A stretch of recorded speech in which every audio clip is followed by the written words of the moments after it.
वैसे जरूरी नहीं है, लेकिन वीडियो को लाइक या फिर डिसलाइक करने की कोशिश जरूर किया करें। मूवी का स्टार्ट होता है एक डॉक्यूमेंट्री मेकर माइकल किंग से, और वो गॉड, शैतान और इस तरह की किसी भी चीज पर यकीन नहीं करता। लेकिन जो माइकल की वाइफ होती है वो गॉड और इस तरह की चीजों पर यकीन रखती थी। माइकल की वाइफ काफी सालों से एक पैरानॉर्मल एक्सपर्ट के पास जाती थी। यहाँ पर मैं आपको एक बात बता दूं कि माइकल अपनी वाइफ के साथ यूरोप घूमना चाहता था, लेकिन एक एक्सीडेंट में माइकल की वाइफ की मौत हो गई। अपनी वाइफ की मौत के बाद माइकल उस पैरानॉर्मल एक्सपर्ट के पास जाता है और उसे कहता है कि तुम ये मान लो कि तुम ये सब कुछ ड्रामा करती हो और तुम्हारा किसी भी स्पिरिचुअल या पैरानॉर्मल चीज से कोई भी ताल्लुक नहीं है। तब माइकल की ये बात उस लेडी को काफी बुरी लगती है और वो उसे वहाँ से जाने के लिए कहती है। अपनी वाइफ के मरने के बाद माइकल खुद को संभालने की कोशिश कर रहा था। माइकल की बहन वहाँ पर आकर उसके साथ रहने लगती है ताकि वो माइकल की बेटी का ख्याल रख सके। माइकल डिसाइड करता है कि वो एक डॉक्यूमेंट्री बनाएगा ये बात प्रूव करने के लिए कि कोई भी पैरानॉर्मल या सुपरनेचुरल जैसी चीज एग्जिस्ट करती ही नहीं, क्योंकि उसका मानना था कि सब कुछ इंसान के डर की वजह से होता है और इस बात का लोग नाजायज फायदा उठाते हैं और मार्केट में पैसे कमाते हैं। अब यहाँ पर माइकल खुद पर रिचुअल करना चाहता था, इसीलिए उसने खुद को एज अ सब्जेक्ट पेश किया। उसने इंटरनेट पर एक एड दिया जहाँ पर लोग अपने अपने तरीके बता रहे होते हैं, ये बात प्रूव करने के लिए कि पैरानॉर्मल जैसी कोई चीज दुनिया में एग्जिस्ट करती है। माइकल का एक कैमरामैन भी था जो उसे हर टाइम शूट करता रहता था। माइकल को लग रहा था कि वो ये बात साबित कर देगा कि ऐसी कोई भी चीज नहीं होती, और अगर उसके साथ कुछ गलत भी हो गया तो वो दुनिया का पहला ऐसा इंसान होगा जिसके पास ये प्रूफ होगा कि सुपरनेचुरल पावर सच में पाई जाती है। माइकल के दिए हुए एड पर बहुत सारे रिस्पॉन्स आते हैं। तब माइकल उनमें से सबसे पहले एक आदमी जो कि पैरानॉर्मल एक्सपर्ट था उससे मिलने आता है। वो एक्सपर्ट बता रहा होता है कि मेरे फादर ने मुझे बहुत टॉर्चर किया और तब मैंने अपने फादर से जान छुड़ाने के लिए एक डीमन से हेल्प मांगी थी, और वो डीमन हेल का डीमन था, और उसके फौरन बाद मेरे फादर की डेथ हो गई। अब माइकल रिचुअल से रिलेट कोई चीजें लेकर आता है ताकि वो डीमन को बुला सके। फिर वो ब्लैक कैंडल्स जलाकर डीमन को बुलाने की कोशिश करता है, लेकिन कुछ भी नहीं होता। इसके बाद माइकल पैरानॉर्मल इन्वेस्टिगेटर एक कपल के पास जाता है। वो माइकल को एक क्रॉस पर लिटाकर उसकी आंखें बंद करके उसे बांध देते हैं। इसके बाद वो कुछ स्पेल्स बोलने लगते हैं, लेकिन इसके बावजूद भी कुछ नहीं होता। इसके बाद माइकल को पता चलता है कि वो कपल फेक था, लेकिन इसके बाद भी माइकल हार नहीं मानता और वो एक फ्यूनरल डायरेक्टर से मिलता है जो ये दावा करता है कि मैं ब्लैक मैजिक कर सकता हूँ। वो फ्यूनरल डायरेक्टर एक मेंढक की बॉडी से DMT निकालता है। असल में DMT एक ऐसा केमिकल मटेरियल है जो इंसान की बॉडी में मरने के बाद बनता है और इसे रिचुअल करने के लिए यूज किया जाता है। इसके बाद वो डायरेक्टर माइकल को लेकर कब्रिस्तान जाता है जहाँ पर वो एक मरे हुए इंसान की सोल को माइकल की बॉडी में डालने वाला था, लेकिन तभी वहाँ पर पुलिस आ जाती है और वो दोनों वहाँ से भाग जाते हैं। इसके बाद माइकल एक बिल्डिंग में चला जाता है जहाँ पर वो फ्यूनरल डायरेक्टर उसे ढूंढने के लिए उसके पीछे पीछे जाता है। वो डायरेक्टर देखता है कि माइकल एक दीवार पर खड़ा हुआ है और जब माइकल टर्न करता है तो उसकी आईज का कलर ब्लैक हो चुका था। यहाँ पर साफ जाहिर था कि माइकल के साथ जरूर कोई ना कोई गड़बड़ हो गई है, यानी माइकल को किसी डीमन ने पोजेस कर लिया था। माइकल कह रहा होता है कि मैं मरना नहीं चाहता और ये कहकर वो उस डायरेक्टर को नीचे फेंक देता है। फिर कुछ ही देर बाद सब कुछ नॉर्मल हो जाता है। फिर रात के टाइम माइकल जब रिकॉर्डिंग कर रहा होता है तो वो बताता है कि मुझे बहुत ज्यादा हेडेक हो रहा है और साथ साथ मेरे दिमाग में कोई आवाज है जो गूंज रही है। अब यहाँ पर माइकल समझता है कि शायद ये ड्रग्स की वजह से हुआ होगा। यहाँ पर हम नोटिस करते हैं कि माइकल का बिहेवियर चेंज होता जा रहा था। वो अग्रेसिव हो गया था। वो जोर से चिल्लाकर एक डरावनी आवाज निकालता है और तभी उसकी आईज का कलर ब्लैक हो जाता है। साफ नजर आ रहा था कि डीमन अब आहिस्ता आहिस्ता उसे पोजेस कर रहा था पूरी तरह। इसके बाद माइकल एक साइकोलॉजिस्ट के पास जाता है ताकि वो इस बात का पता लगवा सके कि जो आवाज उसके दिमाग में गूंज रही है उसकी वजह क्या है। तब वो साइकोलॉजिस्ट माइकल को एक थेरेपी देती है, लेकिन तभी अचानक से उनकी थेरेपी बंद हो जाती है क्योंकि लाइट्स ऑफ हो जाती है वहाँ पर।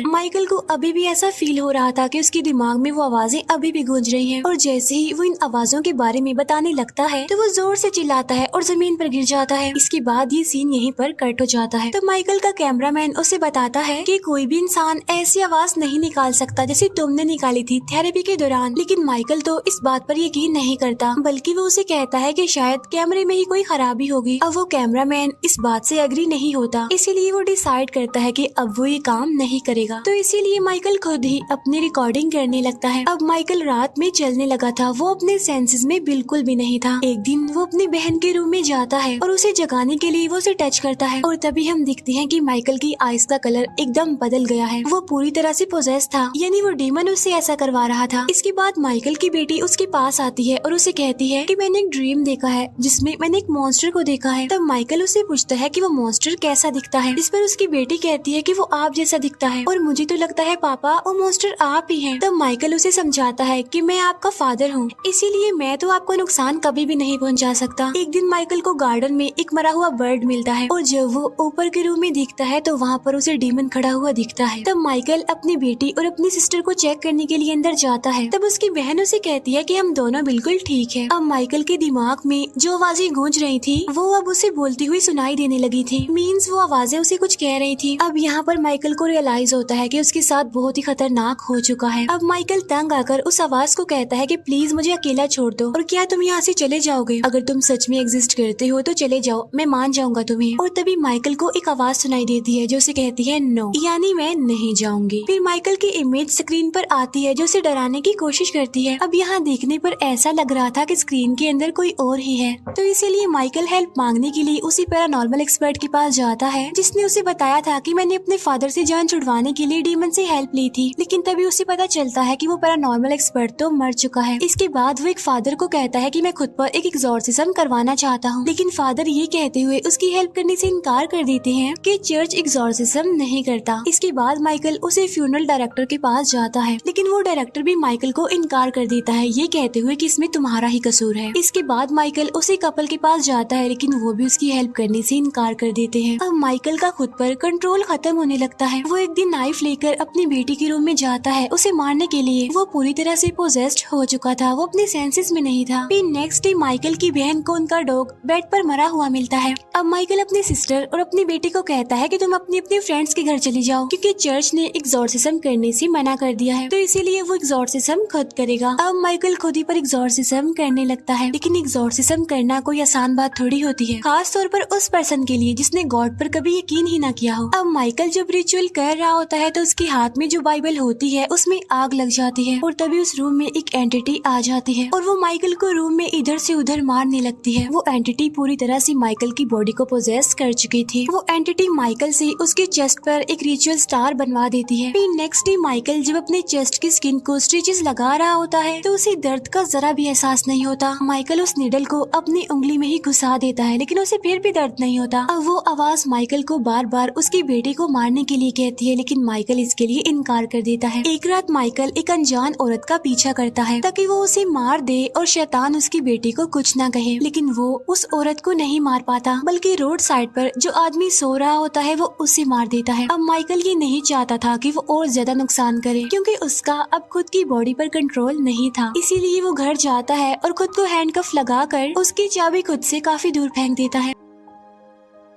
फिर नेक्स्ट मॉर्निंग जब वो जागता है तो देखता है कि हैंडकफ से वो खुल चुका है और घर का सारा सामान इधर उधर बिखरा हुआ है। दीवारों पर खून से कुछ न कुछ लिखा हुआ है, कुछ सिंबल्स बने हुए हैं और एक रिचुअल स्टार जमीन पर बना हुआ है। इसके बाद माइकल टीवी पर रिकॉर्डिंग देखता है। अब यहाँ पर पिछली रात का सीन हमें दिखाया जाता है कि माइकल आखिर आजाद कैसे हुआ। असल में उस रात माइकल का कैमरामैन उसके घर आया था, लेकिन उस टाइम माइकल की बॉडी में डीमन था जिसने माइकल की बॉडी को पूरी तरह से पोजेस कर लिया था और उस डीमन ने चालाकी से माइकल बनकर अपना हैंडकफ उस कैमरामैन से खुलवाया था। अब ये देखकर माइकल उस कैमरामैन को कॉल करता है, लेकिन उस कैमरामैन के फोन की रिंग ऊपर वाले रूम से सुनाई दे रही थी, लेकिन कॉल कोई भी पिक नहीं कर रहा था। इसके बाद माइकल ऊपर जाकर अपनी बेटी के रूम को चेक करता है, लेकिन तभी वो दिखता है कि वो कैमरामैन मर चुका है और दीवार से लटका हुआ है। अब माइकल को ये देखकर बहुत बुरा लगता है कि उसने किसी की जान ले ली, इसीलिए वो इस सारे सिचुएशन से जान छुड़ाने के लिए मेडिसिन खा लेता है और वो कैमरा में कहता है कि होप किसी को मेरी ये रिकॉर्डिंग मिल जाए और जिसको भी मेरी ये रिकॉर्डिंग रिसीव हो वो आगे भी शेयर करें और मेरी बेटी से कहो कि मैं उसे बहुत प्यार करता हूँ। लेकिन वो डीमन माइकल की वॉमिट करवा देता है, जिससे वो सारी मेडिसिन